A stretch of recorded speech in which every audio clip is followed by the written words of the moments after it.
Не одно поколение выросло на произведениях русского классика, отметил президент Рауль Хаджимба, приветствуя гостей. И прибытие членов семьи писателя очень ценно для нас всех, подчеркнул президент. Нас учили наши преподаватели любить Родину. Мы наизусть учили и песню о буревестнике, песню о соколе. Все знают Макара Чудра, многие знают другие произведения героев, начиная с пьесы «На дне», всех тех, кто по своей сути был очень близок к простому народу. Наверное, это привлекало, это как раз-таки гениальность Горького заключалась в этом. Ваше пребывание здесь для нас очень ценно. Это связь с Россией, связь с теми людьми, которые хорошо знали и любили Абхазию. И та преемственность вот этих отношений для нас очень важна. Правнучка Максима Горького Екатерина Пешкова поблагодарила всех за теплый прием и отметила, что по приезду была удивлена тому, что в Абхазии не только взрослое поколение, но и молодежь читает и знает произведения Максима Горького. Всем вам очень благодарна, потому что по отношению, я это уже говорила, по отношению с Москвой, это называется «почувствуете разницу».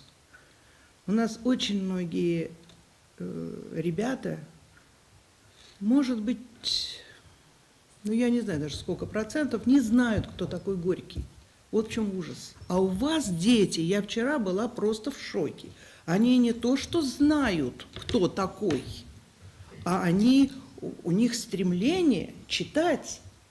Вот в чем ваша заслуга, ваша всех. Супруг Екатерины Пешковой Евгений Барченков рассказал, что в Абхазии он не был более 30 лет и был приятно удивлен такому радушному приему. Он также поделился впечатлениями о поездке в село Адзюбжа.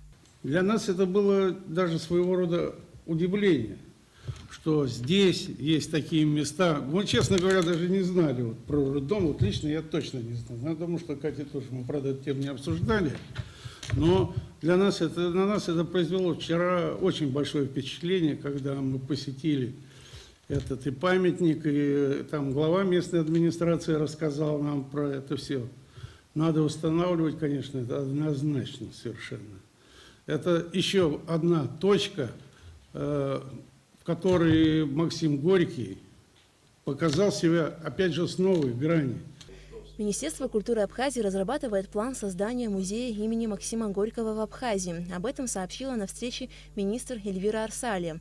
После церемонии встречи с президентом члены семьи Максима Горького отправились в Абхазский государственный университет, где встретились с ректором АГУ. Как отметил Олег Угварами, в Абхазии очень чтят и любят творчество Максима Горького, а его произведения включены в учебную программу университета. Есть горьковские места в Абхазии, о которых знает, наверное, каждый абхазец.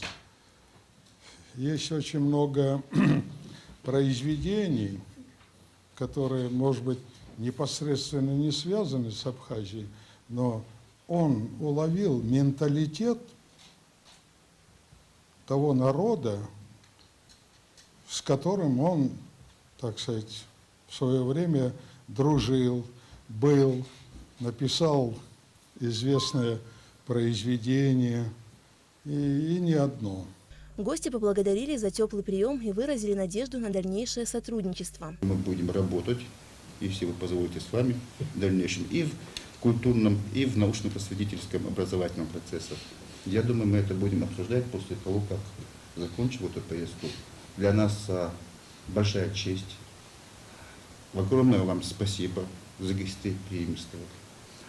Это, наверное, единственная страна на постсоветском пространстве, у которой остались корневые вот эти системные явления гостеприимства, не показное, не улыбки искусственные, а души. Участники встречи обменялись памятными подарками, а после направились на кафедру русской и зарубежной литературы филологического факультета, где студенты организовали вечер, посвященный творчеству Максима Горького. Алика Трапш, Леон Адлиба, Абхазское телевидение.